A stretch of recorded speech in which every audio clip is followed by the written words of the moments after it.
Hello and welcome back. This is David from the Personal Finance Squad. We just finished up with section 8.7 where we compared paying cards off. Do we pay high interest cards first or the lower interest card first? And it is proven out that you pay off the highest cards first because simply they are charging more money for you to pay back over the long term. The reason that people choose to pay off the lower interest cards first because they may have smaller balances and they like to achieve that psychological effect of getting an accomplishment.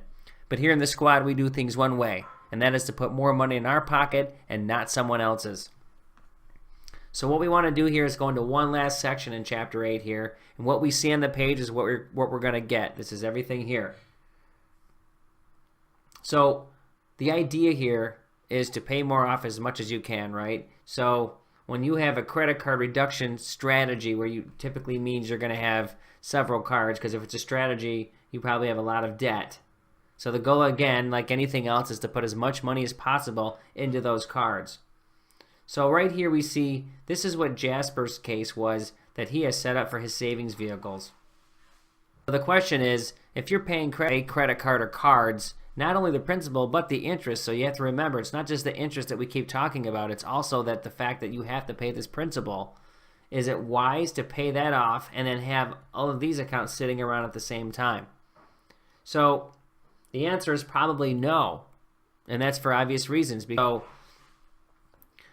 we have a lot of dialogue here, but we're not going to really talk about it. We're just going to go straight up here. And what we're saying is that we talk about an emergency fund. And so how important is it to keep the emergency fund going when you, again, have a credit card going? And now I would say you still have to have an emergency fund. You can't just blow all this $460 off at zero because it's too risky in case something happens. But I think that you can certainly chop that down, and so you can have some side money and keep building that up. So that's something you can play with. Certainly savings. Savings is $200. Savings we talked about is kind of for near-term items like, say you want to buy a $1,200 kayak and you can't pay for it for 6 months, and you save this money to get there. So this kind of money certainly should be right on the top of the target list.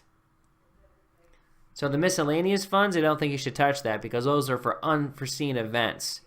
And if the dishwasher breaks, like we always say, you need money to get from somewhere to pay for it. Now, if you have enough built up in your miscellaneous account to where you know that you can handle most of those scenarios, then maybe for a month or two or a time it may be, you can use some of this account as well. Now, certainly the rainy day fund, without a doubt, that should be diverted. And then the college fund, that would be entirely up to you. Again, that could be also a psychological thing that you don't have to do that. And if you took this $100 away, you might feel pretty bad about it. So again, that is all debatable. You can also say, you know what, I could not pay this $100 a month right now, and I'm going to make this money up later when my debt's paid off. So really, in truth, in some shape or form, you probably have the ability to use all of these accounts. And so why don't we erase this and make it a little bit nicer. So I would say right off the bat, based on Jasper's scenario, 115 is going to come right off the books. Piece of cake, right? Savings, unless you're overspending or he's overspending, that should come off the books.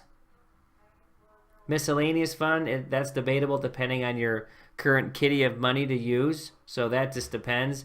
And you certainly could play with some of the emergency fund. You could, like we've talked about it. So let's just say you made a compromise and said 230. We're going to cut it in half for now.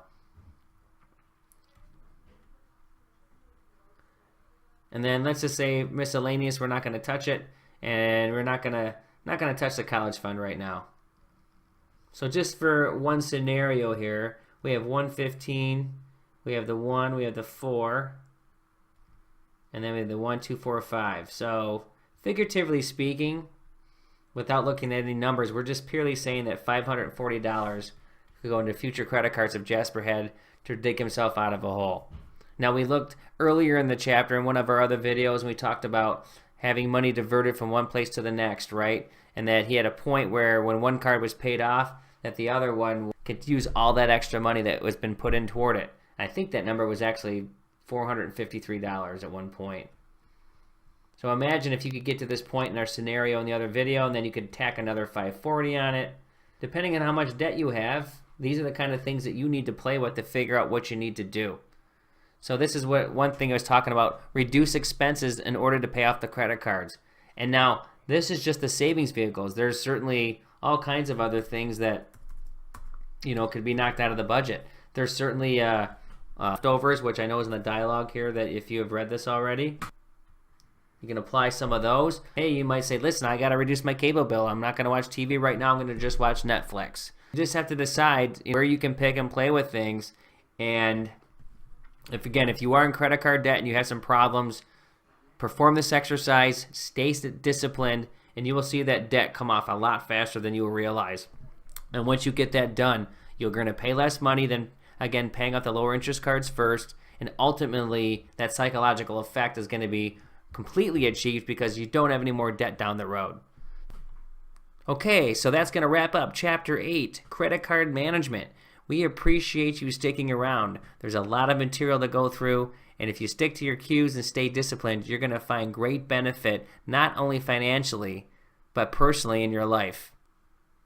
So thanks for joining, and we will see you in the next section when we get into consumer loan management.